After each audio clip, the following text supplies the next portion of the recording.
जितने भी टेम्परेरी कर्मचारी हैं उन सभी को नियमित करने का फैसला किया। रसोईया है, आंगनबाड़ी सेविका है, सहायिका है, आशा है, उनके मानदेय में वृद्धि किया जाए। आशा वर्कर हमारे हेल्थ सिस्टम में बड़ा इंपॉर्टेंट रोल प्ले करती हैं और फ्रंट लाइन वर्कर का काम करती हैं। ना तो इनकी कोई मिनिमम वेज है, ना इनको कोई मेडिकल फैसिलिटी पर्सनली अपने या परिवार के लिए मिलती। जो आंगनबाड़ी वर्कर्स हैं, सहायिका हैं और इनको जो सैलरी मिलती है, मानदेय मिलता है और इनको नियमित करने की भी मांग करता हूं। आउटसोर्स के आशा, आंगनवाड़ी और भोजन माता मतगणना करनी है। आंगनवाड़ी चुनाव ड्यूटी, आंगनवाड़ी पर्चियां बांट रहे आंगनवाड़ी।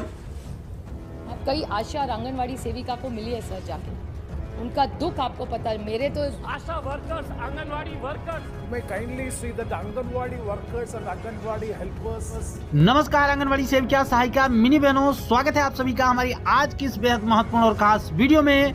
मेरा नाम है विक्रम सिंह और आप देख रहे हैं ICDS न्यूज।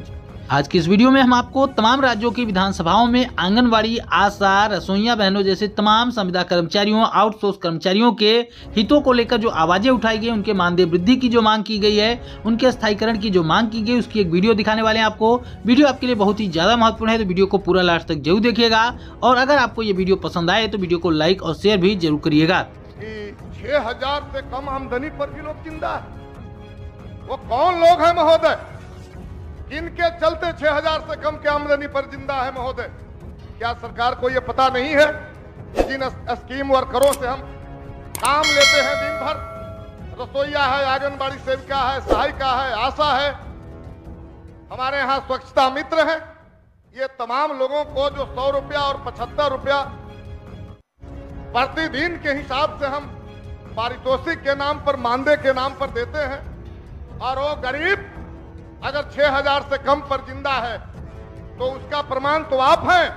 और इसलिए हम कहेंगे कि यदि उनके प्रति आप चिंतित हैं तो आप तय कीजिए कि हमारे चलते 6,000 रुपया से कम पर किसी को जिंदा होना ना पड़े, और वो जो भी स्कीम वर्कर हैं, जो भी लोग हैं जिनसे सरकार काम लेती है, वो संकल्प ले कि उसको 6,000 रुपया से हम कम नहीं देंगे, 6,000 से उसको ज्यादा देंगे। आउटसोर्स के आशा, आंगनवाड़ी और भोजन माता महिलाओं की बात हो रही है। आशाओं को चुनाव से पहले कह दिया हम वेतन वृद्धि करेंगे, अभी तक नहीं हुई। आंगनवाड़ी जो सारा आपका काम कर रहे हैं, आपने कहा शिक्षकों को हम किसी ड्यूटी पर नहीं लगाएंगे, मतगणना करनी है आंगनवाड़ी, चुनाव ड्यूटी आंगनवाड़ी, पर्चियां बांट रहे आंगनवाड़ी, और अपने 9,000 रुपए में 9,300 पूरे प्रदेश की आंगनवाड़ी महिलाएं कह रही हैं कि उपनल से के बराबर तो कुछ करिए, कुछ बजट में प्रावधान करिए। आज पूरे प्रदेश में ईजा बैणी, संगजू, ये सारे कार्यक्रम हो रहे हैं महिलाओं को फोकस कर। लेकिन जब महिलाओं के अधिकारों की बात आ रही है, उन्हें कुछ देने की बात आ रही है, तब सरकार का मन क्यों संकुचित हो जा रहा है? बजट में हमें क्यों नहीं दिखाई दे रहा कि हम इन आशा कार्यकर्ताओं को, हम जो है कि आंगनवाड़ी की महिलाओं को इनका हम इतना तो दें, भरण पोषण बच्चों का कर सकें। और सबसे छोटी इकाई भोजन माता, जो एक बच्चे को 5 रुपए 45 पैसे जो आप दे रहे हैं उसमें खाना बना रही है, उसके लिए आप शासनादेश करते हैं। वो विधवा महिला, वो तलाकशुदा महिला, कि अगर आपका बच्चा उस स्कूल में नहीं पढ़ता है तो आपको निकाल दिया जाएगा। हमारे अधिकारी कर्मचारी बैठे, इनके कितने के बच्चे सरकारी स्कूल में पढ़ रहे हैं? हम नेताओं के कितनों के बच्चे सरकारी स्कूल में पढ़ रहे हैं? ये नियम उस भोजन माता के लिए होगा। उस भोजन माता को 3,000 रुपए दे रहे हैं और धमकी है जब चाहे निकाल देंगे, तुम्हारा बच्चा नहीं पढ़ता। अगर सरकारी कर्मचारी, हम जैसे सारे लोग सब सरकारी संस्थानों में जाएं, सरकारी स्कूल में पढ़ें, सरकारी अस्पतालों में इलाज कराएं, तो हम भी कहते हैं सरकार ने बड़ा साहस किया भाई, वो नियम लगाया भोजन माताओं पर। अध्यक्ष जी, मैं आपका ध्यान आशा वर्करों की ओर दिलाना चाहता हूं, और मेरी असेंबली में भी लास्ट वीक भी डेलीगेशन आशा वर्करों की आई थी। आशा वर्कर हमारे हेल्थ सिस्टम में बड़ा इंपॉर्टेंट रोल प्ले करती हैं और फ्रंट लाइन वर्कर का काम करती हैं। लगभग हर मोहल्ले, हर गली और हर घर तक आशा वर्कर का जाना होता है, और बर्थ से लेकर डेथ तक का सारा ब्यौरा भी यही रखती हैं। जच्चा, बच्चा और सीनियर सिटीजन, इनकी हेल्थ सिस्टम के अंदर पूरा इनका तमाम व्यवस्थाएं अरेंजमेंट्स कराना इनका इम्पोर्टेंट रोल होता है। और इसके अलावा तमाम जगह पे मेडिकल फैसिलिटीज़ भी अवेलेबल कराने में इनका बड़ा इम्पोर्टेंट रोल है। लेकिन आशा वर्करों को कई बेसिक फैसिलिटीज़ नहीं है, ना तो इनकी कोई मिनिमम वेज है, ना इनको कोई मेडिकल फैसिलिटी पर्सनली अपने या परिवार के लिए मिलती, ना रिटायरमेंट के बाद किसी तरह का कोई बेनिफिट होता। और ये तमाम इश्यूज़ को लेके आशा वर्कर मेरे पास ऑफिस में मिलने डेलीगेशन आई थी। मेरी आपसे रिक्वेस्ट है कि आशा वर्कर जो इतना इम्पोर्टेंट रोल हमारे हेल्थ सिस्टम में प्ले करती हैं, इनके लिए कुछ सोचा जाए, कोई मिनिमम वेज का कुछ ऐसा प्रावधान किया जाए जिससे इनका भी परिवार है, सारी सुविधाएं इन तक भी पहुंचे, बेसिक फैसिलिटी जो ये दूसरों तक पहुंचाना चाहती हैं, कम से कम इनको और इनके परिवारों को भी वो फैसिलिटीज़ मिलनी चाहिए, चाहे वो फाइनेंशियल बेनिफिट्स हैं, चाहे वो मेडिकल बेनिफिट्स हैं। और आपने अपनी बात रखने का मुझे मौका दिया, इसके लिए बहुत बहुत धन्यवाद। आपके माध्यम से सरकार से प्रार्थना करूंगा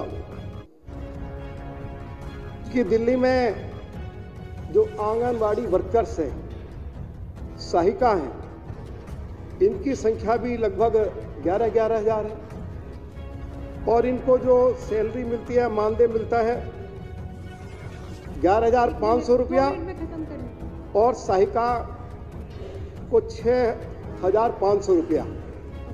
कम से कम इनको मिनिमम वेज दिया जाए। मैं आपके माध्यम से सरकार को आग्रह करता हूं और इनको नियमित करने की भी मांग करता हूं। आशा वर्कर्स की संख्या दिल्ली में 6500 है। विषय क्या है?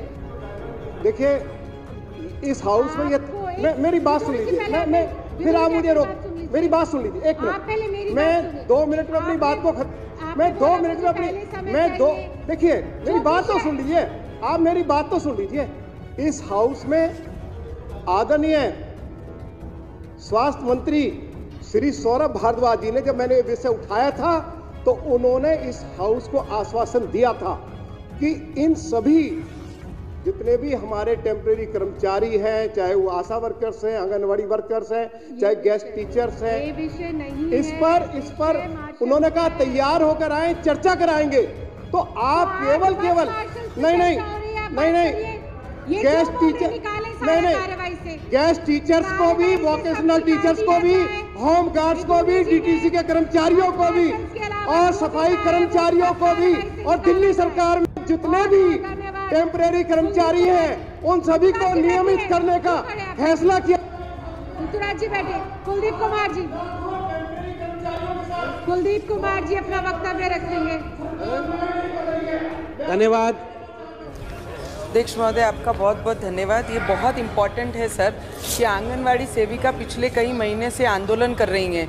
उनकी बहुत छोटी सी डिमांड है कि सरकारी सेवा में शामिल करके उन्हें पेंशन और ग्रेजुइटी मिलना चाहिए और 21 से 26,000 रुपये उनकी परमानेंट मानधन की डिमांड है सर। उसी के साथ में मेरी विनंती रहेगी सर, आंगनवाड़ी और उसके बाद हमारी आशा वर्कर जो कितने वर्षों से हर गांव में, हर घर में जाकर सबकी डिटेल लेती हैं सर, उनको मदद करना हमारा कर्तव्य बनता है। आशा सुपरवाइजर है, आशा वर्धक है और दिवाली का सर बोनस कितना मांग रहे हैं? 2,000 रुपये। उनको देकर उनको मदद करना चाहिए सर। आशा पूरे गांव को, गरीब लोगों को लेकर चलने का काम करती है, उनकी सेवा करती है सर। पूरा हाउस उनके साथ खड़ा रहेगा सर। मेरी विनंती है कि आशा वर्करों को उनकी जी मेरे साथी रामकृपाल यादव जी ने आंगनवाड़ी वर्कर और आशा वर्कर का वेतन बढ़ोतरी के बारे में बात रखी है, तो मेरा भी मानना है कि आंगनवाड़ी वर्कर और आशा वर्कर बहुत मजबूती से काम कर रहे हैं और छोटे बच्चों को संभालने का बहुत ठीक तरह से काम कर रहे हैं। तो ऐसी आशा वर्करों और आंगनवाड़ी वर्करों को वेतन भत्ता में बढ़ोतरी हो, ये मेरी रामकृपाल यादव जी की बात के मेरा समर्थन है। सभापति महोदय, महिलाओं के हित में यह सरकार बेहतर कार्य कर रही है, तो मैं सदन के माध्यम से देश में कार्यरत आंगनबाड़ी सेविकाओं, सहायिकाओं, आजीविका दीदियों, आशा दीदियों, मध्याह्न भोजन बनाने वाली रसोइयों और सफाई कर्मियों के लिए मानदेय बढ़ाने की मांग करती हूँ। महोदय, कोरोना काल में इन महिलाओं ने बेहतर कार्य किया था, इन सभी कर्मियों ने, और आज भी बेहतर कार्य कर रही हैं, इसलिए हमारी आग्रह है कि उनका मानदेय बढ़ाया जाए। Thank you. आंगनवाड़ी सेविका को मिली है सर जाके, उनका दुख आपको पता है। मेरे तो क्षेत्र में पूरी महाराष्ट्र में आंगनवाड़ी और आशा वर्कर का आंदोलन चल रहा है। वो पगार बढ़ाना मांग रही है सर, 4,000, 5,000, 10,000 भी उनको पैसा नहीं है। तो अगर आप महिलाओं के लिए कुछ करना चाहते हैं तो हमारी आंगनवाड़ी और आशा वर्कर का पगार बढ़ाइए, परमानेंट करिए और उनको पेंशन भी दीजिए। इसके बारे में सोचिए अगर आप सचमुच महिलाओं को कुछ उनके लिए कुछ करना चाहते हैं। आशा वर्कर्स, आंगनवाड़ी वर्कर्स ये हर कुछ महीनों के बाद आंदोलन करते हैं। आप ये छोटी छोटी बच्चियों को, माँ को जो प्रेग्नेंट है, उनका इलाज, उनका देखरेख करने का जो काम करती है, आपने उनको कहा कि हम आपको भी हेल्थ कवर के अंदर लेकर आएंगे, लेकिन आपकी पगार नहीं बढ़ने देंगे।